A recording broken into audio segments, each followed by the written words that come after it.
Welcome back sa Free Thinking Pinoy Channel. Sa videong ito, tatalakayin natin ang part 3 ng mga pinakamahal na pagkain sa mundo. Sabay-sabay natin nga alamin kung bakit mahal ang pagkain ito, saan ito nabibili, at dapat ba natin itong tangkilikin? Magsimula tayo sa parte ng isda na mahal na ibinebenta sa China, ang fish maw. Yang hawak ng lalaking yan ang fish maw. Ang fish maw ay yung pinatuyong swim bladder ng isda at sobrang mahal nito sa merkado.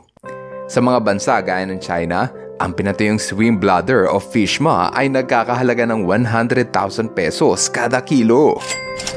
Ang maw ay salitang Chinese na nangangahulugang bituka o swim bladder ng isda. Kapag pinalobo ng isda ang kanilang swim bladder, umaangat sila sa paglangoy parang may salbabida. Kapag inubos naman nila ang hangin sa bladder, lumalalim ang langoy ng isda. Pero, mahalagang malaman mo na hindi lahat ng swim bladder ay pwedeng ibenta ng mahal. Ang mga swim bladder na naibebenta lang ng mahal ay yung nanggaling sa higanting isda sa ilog, gaya ng Nile perch, slate-cut croaker at sturgeon.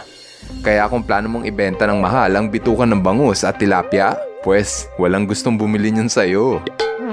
Sa mga lugar gaya ng Chinatown at Asian Market, ang fish maw ang isa sa pinaka-espesyal na sangkap sa pangluto. Inihahalo kasi ito sa mga putahe gaya ng masabaw o masasarsang seafood. Sabi ng iba na nakatikim na nito, halos wala daw itong lasa. Kalasa lang din daw nito ang karne ng ordinaryong isda at parang tokwa sa lambot. Ang nagustuhan ng mga Chinese sa fish maw ay ang benepisyo nito sa katawan. Ang fish maw kasi ay sagana sa collagen, kaya pwedeng lumakas ang iyong katawan at bumata ang iyong itsura kapag kumain ka nito. Kumbaga meron daw itong anti-aging properties. Simula nung taong 1990, tumaas ang halaga ng bentahan nito dahil kakaunti na lang ang isda na pwedeng pagkuhanan nito. Ang cod croaker at sturgeon kasi ay naging endangered species kaya ipinagbawal na ng gobyerno ang panguhuli at pagbebenta nito. Yun pa naman ang mga isda na pangunahing pinagkukunan ng fish maw. Simula nang maghigpit ang China sa panguhuli ng isda, tumungo sa Africa ang ilang importer ng fish maw para kumuha ng swim bladder sa isda gaya ng Nile perch. Dahil dyan, ang Africa na ngayon ang pangunahing exporter o yung pinakamalaking supplier ng fish maw na ibinebenta sa China. Nitong nakaraang taon lang, umabot ng 3 bilyong piso ang halaga ng kalakal na naipasok ng fish maw sa ekonomiya ng China. Kung sa simula pa lang ng ating kwentuhan ay marami ka nang natutunan, pues dapat niyong pindutin ang subscribe button para maipakita ang inyong suporta. Maraming salamat!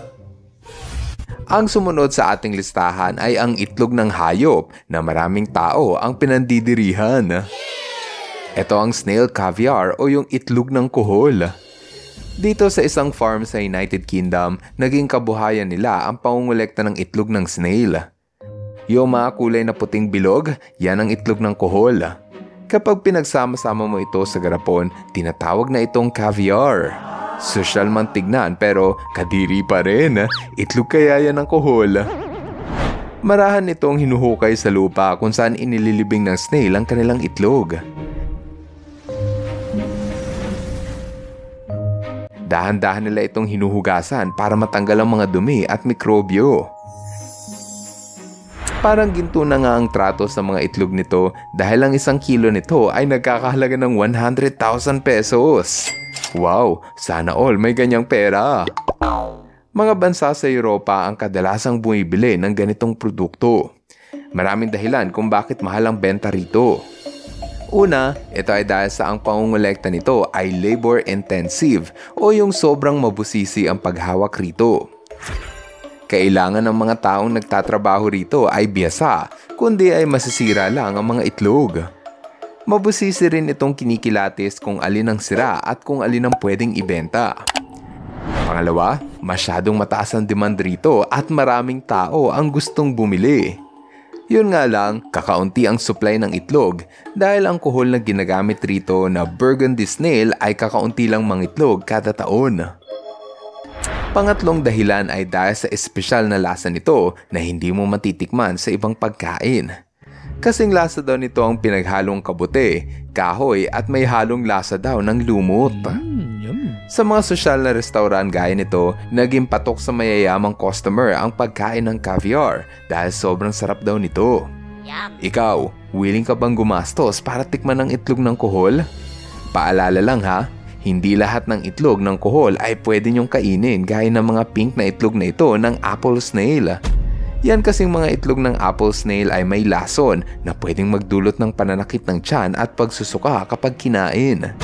Kaya wag mo nang ituloy ang plano mo na kainin ang itlog ng kuhol sa inyong bakuran at baka kunin ka pa ni Lord pag nalason ka. Pangatlo sa ating listahan ng pinakamahal na pagkain ay isa na marahil sa pinakakontrobersyal. Ito ang foie gras. Naging kontrobersyal ang pagkain ng foie gras dahil maraming bansa ang ipinagbabawal ang pagbebenta nito. Sa mga hindi nakakaalam kung ano ang foie gras, ito yung pinataba na atay ng bibe o di kaya ay atay ng gansa. Ang mga itik at gansa ay sapilitang sinusubuan ng 1 kilo ng pagkain kada araw hanggang sa lumaki at mamaga ang kanilang atay. Ipinapasok nila ang tubo sa bunganga ng ibon para mapilitan itong lunukin ang kahit anong ipapasok sa loob nito. Dahil sa prosesong ito, tumataba ng hanggang 10 beses ang atay ng itik at ito ang kinukolekta ng mga nag-aalaga para ibenta. Ang 1 kilo ng pinatabang atay o foie gras ay naibebenta ng 3,000 hanggang 15,000 piso kada kilo. Sa mga bansa gaya ng France at Hungary, ang foie gras ay parte ng kanilang tradisyon at inihahalo nila ito sa iba't ibang pagkain. Ang lasa daw nito ay parang atay ng manok na hinaluan ng mantikilya na malulusaw sa iyong bibig at sobrang linamnam. Kahit ang sabi ng iba na napakasarap daw ng foie gras, marami naman tao ang tumututol rito. Hindi kasi makatarungan ang sapilitang pagpapakain sa itik at gansa kahit ayaw na nitong kumain. Labag daw ito sa karapatan ng hayop dahil pang-aabuso ito sa kalusugan nila. Dahil dyan, maraming bansa ang nagpapatupad ng ban o pagbawal ng pag-import o pagbebenta ng foie gras gaya ng United Kingdom, Denmark at India.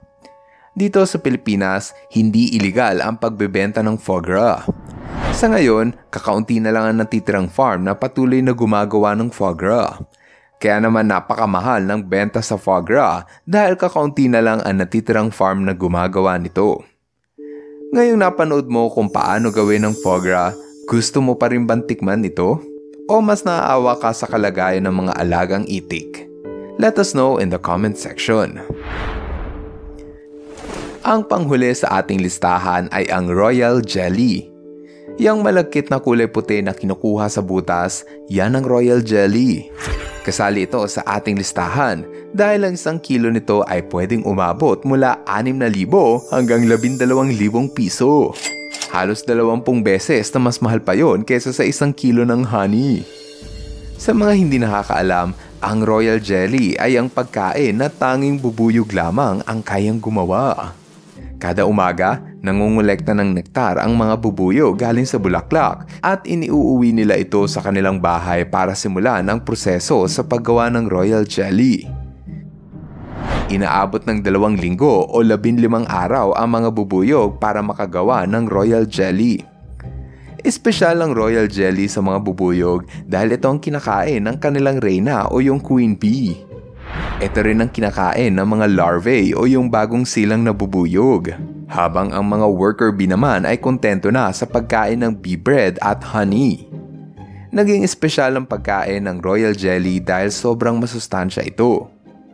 Kung ang honey ay 80% na puro asukal, ang royal jelly naman ay hitik sa iba't ibang minerals at proteins.